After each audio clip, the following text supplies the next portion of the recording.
African dishes. Combination of everything. There's a pawpaw here, pickle, the salad, the bread. Amazing. That's gonna be a new restaurant soon.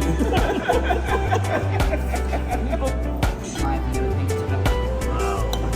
What is this called? So this is Hob Caesar. It's made with jerk marinade, pickled green strawberries, duck skin, and fiddleheads. Wow. See us, please. Wow. Good.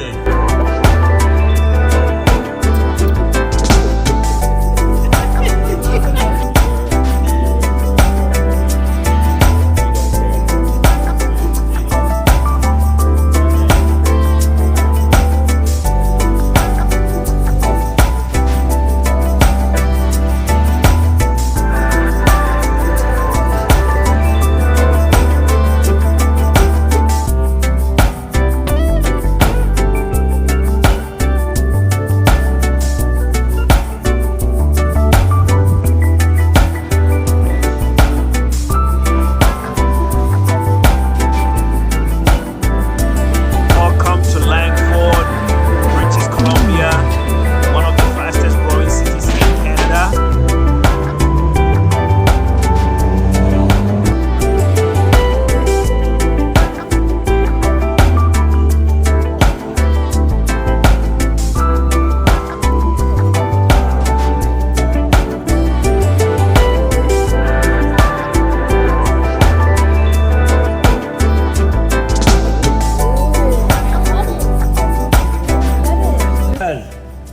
You know you're one of the most successful Ghanaians and also Africans in Canada. Oh, I would say that, but because I'm just happy to be able to sit down and have a chat. Yeah. Today is a very, very special day. I travel all the way from Toronto area to come to Vancouver Island, specifically in the Victoria at the Langford, and I came to see my cousin. And it's such an amazing that we all grew up in a small village in Bonwire in Ashanti Region in Ghana. And Castro came here in the early 80s at the age of 9. And it's such a wonderful to actually be sitting with him.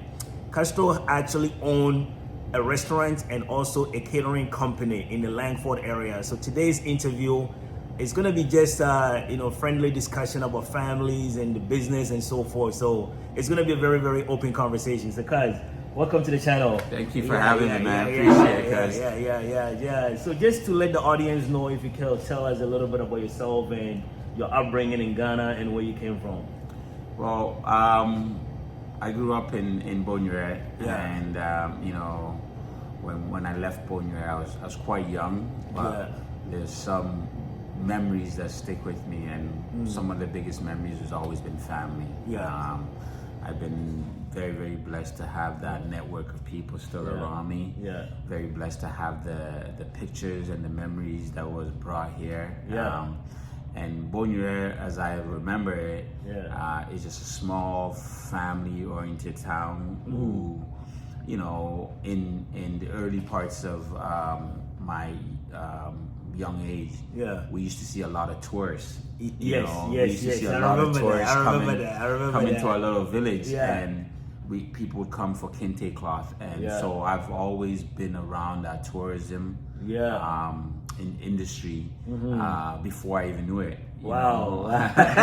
Because I've seen the trade and the organization of that. So living in Toronto, living there has been a blessing. And we were lucky enough to move to Canada when I was 9. And from there, I did all my high school in Canada. I did all my college in Canada. And we were hanging out. I mean, my graduation, when my cousin was at my graduation, which was very special, I still remember this day. It was a very special moment. Because that was going from childhood to adult. Yes. To actually even see both of us sitting here today. It's just, it's amazing, man. It's a blessing. But how was it for you, though? I know we are very young and you left early, and I always had a little mark here in my hand somewhere here. And back home in Ghana, we always say that this represents one of your brothers or cousins. And I always reference this as in, this is Castro. I never told you this story, but I was like, yo, that's Castro right there. So you coming here in the late early 80s. How was life though in Canada and also in Toronto, and you growing up? How was life? You know, it was so different because when you live in Africa and you know you're surrounded by so much hardship, but you're surrounded by so much love. Yes. I think what people don't realize is in when you're in an environment where you know there's a bit of struggle. Yes. But there's a lot of love that keeps you going, that keeps you motivated and wants you to do well. Right. So when I came here, it was a bit different because all of a sudden, you know, you're having more. But one of the first things that stuck to me was how cold it was in Canada. Yes, you know, sure, everybody told me it was going to be cold, but you didn't realize, you know, like I landed in January in Toronto. Wow. That was cold. So that's always been there. Yes. But having the opportunity, and I'm very, very, very grateful to my parents. Yes. Having the opportunity to come to Canada. Yeah. You know, my dad came here because he wanted to make sure that we have better chance, you know, better opportunity to do something. So yes. it's always been in my mind yes. to grow and to do something with my name. Yes. Something for my family. Yes.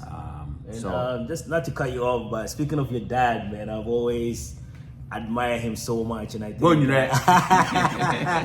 you know, if you look at the empire the Boateng family has built, I always say that it stems from Castro's dad, which is my Uncle Sandy. And if you look at the amount of people in Canada, including myself, my children, and all these individuals, it stemmed from your dad. So I always really give him a lot of credit. So I just wanted to add that to it as well. Oh, absolutely. You know, my dad has had the real family mentality in terms of, you know, I'm coming here not to just better myself, but I'm coming here to better everybody else. And one of the first things he did is, you know, he brought his cousins, his uncles, and the whole thing was continue to build and bring people one by one. Yes. And you know, to this day, that is my dad's legacy. Yes. And I really appreciate you saying that because he's done more than I can realize. And sometimes we take those for granted, right?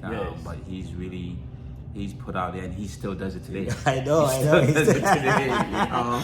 Yeah, so we're gonna switch gears a little bit now. So Castro has landed in the late 80s now, seeing Toronto and the beautiful and going through the emotion as a young child. So now I know you the whole chef. Yeah, at what point did you realize that this is my passion or this is something I would like to do for the rest of my life? At what point did that come in? God didn't see you cooking when we were young. No. I think at the point when I realized I was going to be a basketball player, and I'll tell you a little quick story. So, you know, I played sports all my middle school and high school years, and I was really good at it. I was a really, really good team player, and I got to college. And I was working in hotels and restaurants because that's what I went to cooking school for. At that time, I didn't really know I wanted to be a chef. I just wanted to do something. So by having to practice twice a day, go to classes and go to work, it was too much. Right. It was too much at an age that, you know, I needed to figure things out. And at some point, I looked at myself and I said, you know, I'm 140 pounds, I'm 5'8". The NBA is a stretch. It's a very, very stretch, and I had to make a decision. What do I do? And I was already cooking. I was already, you know, and it was basic cooking. And I felt, you know, I'm gonna give this a try. I'm gonna give it a try. So I did some research and I met some professors, and I talked to them about what would it be like. And one of the first things they said to me is, you know, you could get a job anywhere in the world.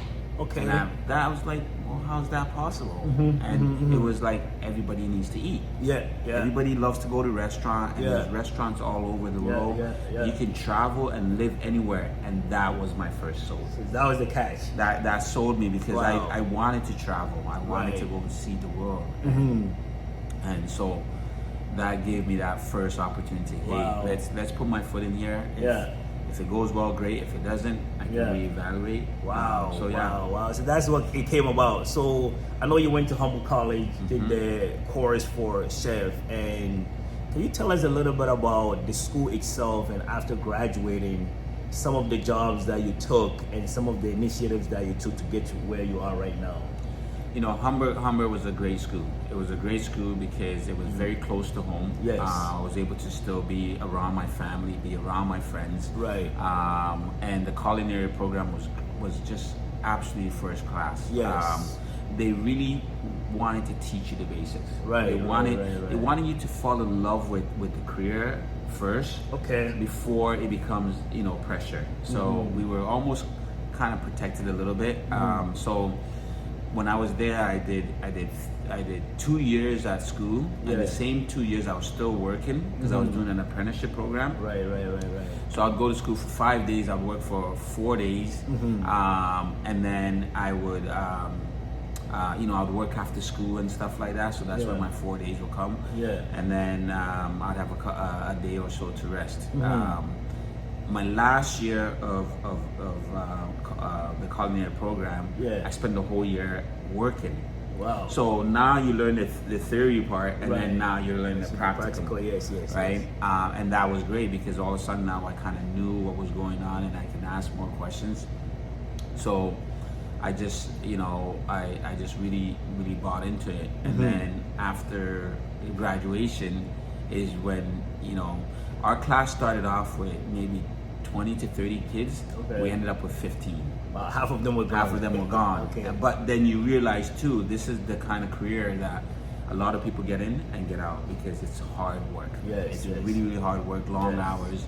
But the people that stayed in it, we always had the same thing. It wasn't about money. It was passion. Yes. You can tell the way that they work. You can tell the way that they did things. So it was all passion, and that just kind of continued to grow and help me down my career. And I just took chances in places. Can you talk about those traveling? Because I know you did a bit of traveling with the Scotland, the Bermuda, and those areas. Can you highlight those areas right after school what you did? You know, I'm a firm believer that young people should travel. And it's because I think you have the opportunity to meet people. You have the opportunity to go to places that you would never really go. Right. And be in a situation that you don't have your network. So the first place that I traveled to was Scotland. And Scotland isn't seen to be known as a culinary place. You know, when people talk about culinary, they talk about France, they talk about Germany, you know, Italy. Scotland isn't that, but I was very fortunate to go to a hotel which was really well versatile in culinary scene. And that hotel was the Turnberry Resort in Scotland. I was there for 2 years. When I got there, you know, I made a really good connection with the chefs. And it was very strict, but it was what I needed. I needed to be in a place where I needed to be disciplined and realize that, you know, I could make something special. So I worked there for 2 years. After 2 years, my chef helped me get a job in Cayman Island. I went to Cayman Island for just about under a year. And then in Cayman Island, you know, after seeing what the possibility is, I thought I need to continue travel. I need to continue doing it. So I called back the chef, the same chef that I worked for in Scotland. I called him back and I said, hey, you know, I want to move on and I want to go somewhere again, somewhere hot. And he found a place for me in Bermuda. Bermuda was a game changer. It was a game changer because the other previous places I worked as one of the cooks. Bermuda, we had young chefs who were all really good. So now my peers were really good, and so I had to work hard to get to them, to be at that level, which was great because you wanna, you know, you want somebody to look up to. The best people to look up to is your peers. If your peers are doing something well, those are the people you want to be around. If your peers are not, those are the people you want to be away from. So I worked with just a wonderful team, and we were able to achieve a lot of success, a lot of awards, and it was the first Caribbean to receive a 5 Diamond Award. And you know, you're talking about in the 2000s, Five Diamond was a big thing. It was like, and you were part of it. I was a part of it. Wow. You know. Wow. And I've always said that it's not the awards, it's the journey. Yeah. You know, the time in between when you commit to something to when you actually achieve that, or not achieve it, but nobody can take that away from you. For sure. And to this day, Yeah. I still message the guys that I had worked with. We talk about like Yeah. how hectic it was, you know, all the good times, all the bad times, Yes.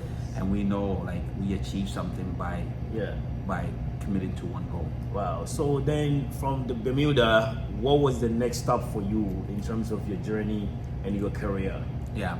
From Bermuda, I wanted to come back home. I felt that there was an opportunity to come back to Canada, and now that I have some skills and I've risen up in the ranks, I felt it was time to come back and settle at home. Yes. But I came back to Canada, and I realized I love Toronto. I love being around my family, but there was more out there. You know, when you get a chance to travel and you see the world, you realize what a small world you live in.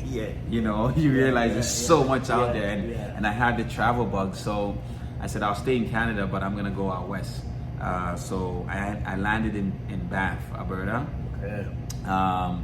And one of the things I've always said is if you're in your career, you have to be looking to go up, you know, and especially in the young times in your career, don't focus on money, focus on learning, focus on growing, focus on getting to the top, because when you get there, the money's gonna be there. For sure. The money's gonna be there, but if you apply yourself to a certain stage, you will get to the top. So it was important for me not to go from, now I've gone to Scotland, I've gone to Bermuda, I've gone to Cayman Island, I'm gonna take a job that's gonna pay me well. No, I wanted to take a job that was just as high as the jobs that I've done. Wow. Right? And it didn't matter what they paid me. I mean, yes, I needed to get a wage, I needed to pay my bills, but that wasn't my priority. My priority was to go somewhere that's gonna challenge me.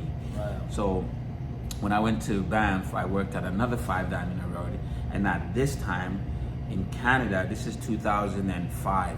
In Canada, there was 11 Five Diamond restaurants in all of Canada. Wow. Like, think about how amazing that is, right? In all of Canada, there was 2 in Banff, there was 2 in Ontario, there was a couple in Quebec, Nova Scotia, but there's 11. And I was the chef de cuisine. I was in charge. I was responsible for one of these restaurants. Wow. That's when pressure started coming in.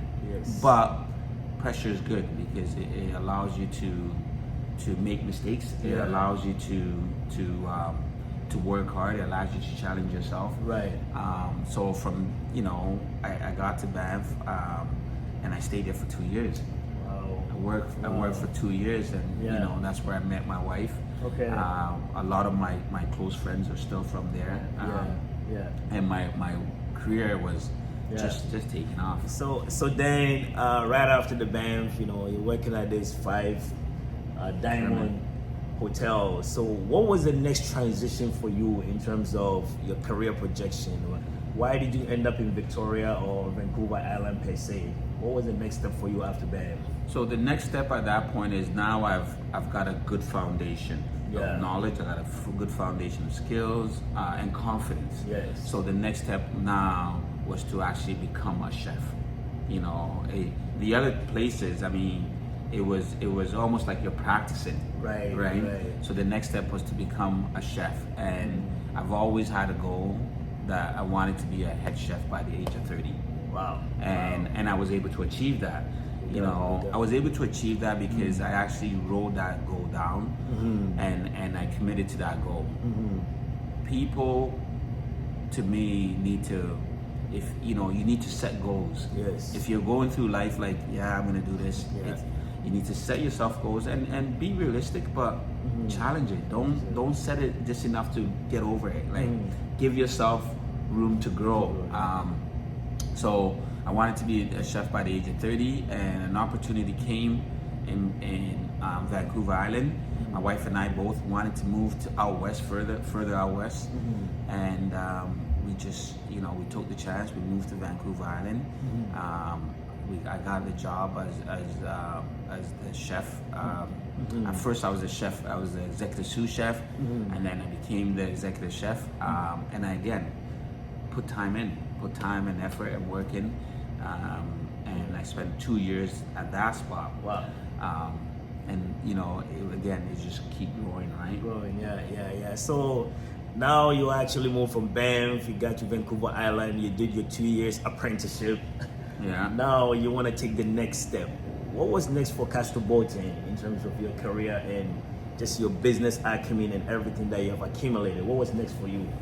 I've always loved business. Yes. I've always, when I was in high school, I took every single business classes that you could imagine. Right. And I love numbers. I think there's something about numbers that comes easy for me and a good understanding. So, you know, after working in the industry for so long, I realized that I wanted to do something for myself. Right.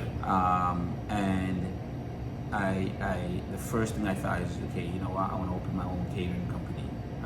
I want to be able to host people. I want to be able to sell the food that I want to make. So yeah, the first company I opened was called Castro Boateng Catering. Wow. And how far back was this? This is 2010.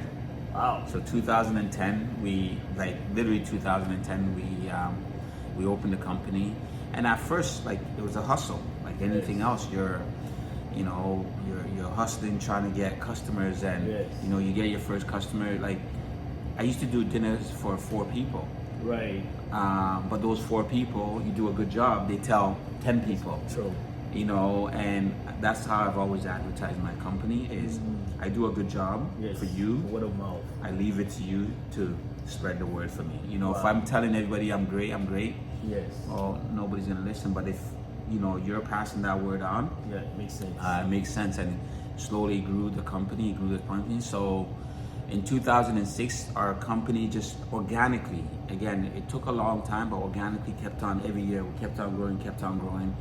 And 2006, we started thinking, you know, maybe, 2016, we started thinking maybe we should expand. Wow. Because just pause for a bit though. It must be a really scary moment though, because you actually working for somebody is different. Yes. Actually going into business on your own with all the unknowns, it must be really, really challenging though. Now you're talking about expansion. It's really challenging in the sense that now when you work for somebody, you still gotta work hard. You still gotta do the exact same thing, but it's not your money. Yes. You know, at the end of the day, it's not your money, and you do the best for him. But when it's your money and you realize, you know, every penny counts. Yes. Every single dollar that's spent counts. And so you start finding ways to really understand the business. You start finding ways to understand your customers. Yeah. You know, you go out of your way. Almost the cooking becomes secondary. Yes. Right. The cooking, the passion is there, the love is there, but it becomes secondary because you can cook an amazing meal. Yes. But if people don't come and buy it, there's nothing you can do. True. You know, if you don't have the team to service it, it's not gonna do well. So you gotta put all this thing together, and you gotta get customers to be a part of the journey, right? And so it's been hard, but it's been the most rewarding thing I've ever done in my life. Yeah. Because I went from just myself in the company to hiring 2 people to hiring, you know, before we opened in 2016, before we opened, we had about maybe 6 employees. Yes. And we decided, okay, we're gonna expand because we want a bigger kitchen to continue. Yeah. And at first we didn't even want to open a restaurant. Okay. Just wanted to expand to have a bigger kitchen, but we found a place that we fell in love with, and we thought. And that's the House of Boateng. That's the House of Boateng. And I named the company after us because it's important that for us we want it to be an extension of our home. Yes. We want it to be a place that people can come in and feel very, very comfortable. Yes. And that feel is never left. Yes. You know, that feel is never left. When people come in there, I want them to really feel like they're just walking into my living room. Yes. So we double our employees. We in the the first year we had about maybe 12 to 14 employees, which is that's the scary part. You know, when you're just 1 or 2 employees, you just know, okay, you have to just take. But when you have so many other people, you start realizing you are responsible for all these people. You're responsible for their making them, helping them pay their bills, right? But what I also realized too is they're responsible for helping you grow the business. You know, especially when you get the right people in there. We've had fantastic people work with us. So we opened that 2018, and we were just off. And when we opened, we really quietly opened it. You know, we didn't want to make any much noise. We just thought give ourselves a chance to succeed, and it just kept on growing and growing and growing. 2018, and we were 2019, we were chosen as one of the best new restaurants in first we were chosen as the best new restaurant in Victoria. Yes, I saw that. Right? And then a bigger stage, we were that same year we were chosen as one of the best new 35 best new restaurants in Canada. Wow. In Canada. And that's when you realize, okay, you know what, you're doing something good. You're doing something special, because we made the food a little bit different than your normal restaurant. We wanted to bring the culture of the West Coast and the culture of the West Coast of Ghana. We wanted to bring 2 West Coasts together, and they're so different, but it's so very similar. So if I understand it clearly, you're saying that your model of cooking and your menus and dishes are all based on Ghana, West Africa sort of thing. Yes, we wanted to bring the flavors, you know. We're not a traditional African restaurant, but we wanted to bring the memories that I remember. You know, I remember, and I'm gonna bring a memory for you. I remember in Ghana on Fridays, you know, after everybody's gone to the farm, the weekend is coming. All the boys would have plantain. All the kids would have plantain, and we'll go down to. There's a little. A house that had a furnace, and everybody would write their name on their plantain. You just take, you know, and they roast the plantain, and all you would have is plantain and nuts. And that stayed with me forever. It's that childhood memory of doing something like that. It stayed with me forever. So I've been serving plantains on my menu forever. Because of that. It's always there. Plantains are always there. So I'll take plantain and then I'll serve it with something locally. You know, whether if it's fiddleheads or sea asparagus or wild mushrooms. Because Vancouver Island is full of amazing ingredients. It's abundant ingredients. So we have amazing farm culture here. There's a lot of farm to table restaurants, but we didn't want to be just a farm to table restaurant. We wanted to be a farm, you know, a farm restaurant with West Coast West Coast of Africa ingredients. So we use a lot of spices, and spices is not always considered heat for me. Spices is flavor. We want to use a lot of flavor, so all our food is very, very flavorful. And we've just created this cuisine, and there's really no name for it. You know, when people ask me, it's just good food. It's just a good food. It's just good food. And I mean, I tried a burger, and you had what do they call it, red, like you know, this banana red, and I was like, this is amazing. You have the chiton and all these combined. I was like, wow, how did he come up with that? You know, I love plantains. I love chiton.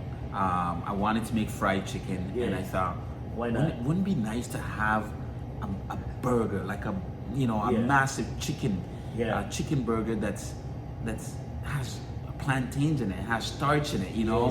So when the big guys come, they know they have a proper meal. So let's switch to the catering side, though, because I know you call me and we're talking. You're like, yo. I was like, cuz you can actually make a franchise out of these things. Cuz like, no, I'm so tired and it's too much for one. But then, not long ago, you came up with the catering company, which is Boateng Fine Foods. How did that come about, though? And if you can walk us through a little bit what that portion of the business does. Okay, so we've always had the catering, but we didn't have its own separate department. We was always in one, and it was difficult to try to run both. 2020, as we all know, was a really tough year for everybody. Yes. COVID hits, nobody knows what's going on. You know, restaurant, I went from that year, I went from having, you know, 30 to 50 events to nothing. Wow. Everybody's canceling. You're not even allowed to. If you want to, you can't. So all of a sudden now, people are not going to restaurants, people are not having parties. Everybody has to pivot. You know, so one of the first things we thought to do is we wanted to start doing meals to go for people at home. You can't come to us, but we can bring food to you. Right. So we started doing the meals to go. That was the first thing we did. We started making more of our sauces. We really ramped it up. You know, originally we only had like 4. We ramped it up to about 8 to 12. Right. And we just wouldn't stop. We just kept on going and trying things. Some things didn't work, some things worked. So once everything was kind of getting back to normal, the so-called new normal, we realized that the business model has changed now. So we opened the restaurant as a restaurant in the day and as catering in the evening. Now we have the restaurant in the day, we have the restaurant at night, we have the catering, we have the meals to go, we have the sauces. So all of a sudden the company has grown, but the infrastructure hasn't grown yet. So we were very, very fortunate that we saw a space that was very, very close, you know, and we decided we're gonna take another leap of faith, you know. And when I say we, this is my wife and I. We're both own the company. We both work together in the company. We both decided, you know what, we have kids, we have, you know, but we can do it. We can make it work. So we found a place that was very, very close and to the first restaurant. To the first restaurant, and we were coming up with names and all the names, and we're like, well, why don't we just call it HOB? Yes. And people's like, what's HOB? House of Boateng. House of Boateng, fine foods. So it connects the business together, and it allows us to have more of the catering department. So now this space which is we're in, it's a 2,000 square foot space. A massive kitchen. It allows us to catering up to 500 people now. Wow. So you know, we can really, really ramp it up, and this is the next phase of the business that we have 2 companies that are very, very close.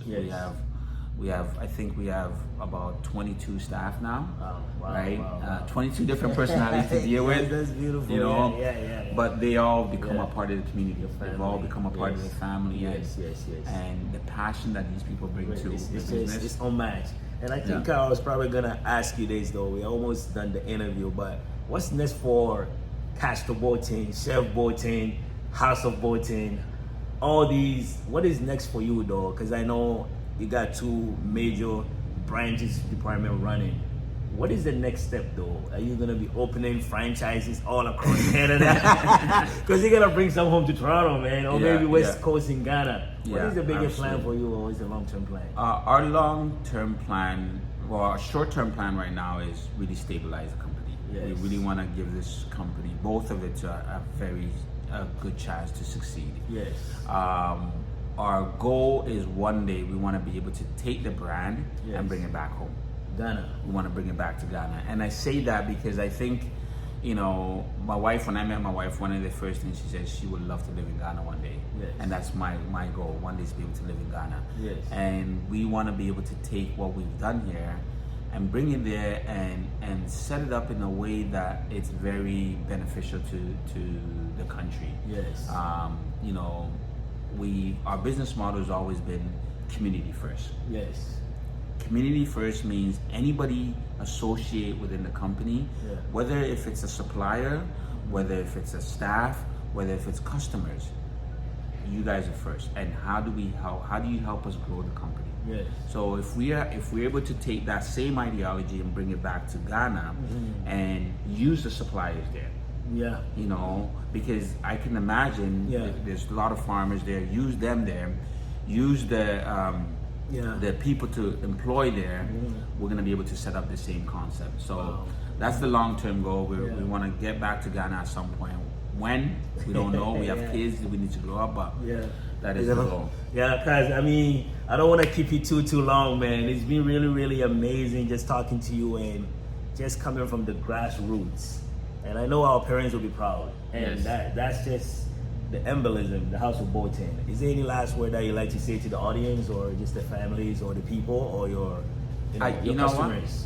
To anybody out there, you gotta believe. You Yeah. gotta believe in yourself. But this is a kid from Bonwire. Amazing. You know how proud that is for me to say, because this is a kid from Bonwire that I've been given an opportunity, and that's the other thing. You know, I've been given an opportunity to do something special. Yes. And I'm not wasting it. I am not wasting it. I'm gonna do whatever I can to continue to get better. Yes. And if you're out there, you know, put yourself in position to be successful. Yes. Put yourself around the right people. Yeah. Put yourself and ask for opportunity, right? But more importantly, you have to want it. Yes. You can't be asking just for somebody to give it to you. You have to want it. And that's what we've done. Yes. We both have been given an opportunity, but we both wanted it more. Yes, yes. And if you continue to go that path, the sky's the limit. Like I said, I'm a kid from Bonwire. Yes. And look where I'm nowhere from where I think I'm gonna be. Yeah. I still got a long way to go, But the impact you have had on people's lives, guys, that's unmatched, right? So I think that impact is really, it speaks volume. Yes. Right. Absolutely. Yeah, because thank you very much for your time, and You're welcome. we're making Bonwire proud. Thank you. Yes, Bonwire. Yeah,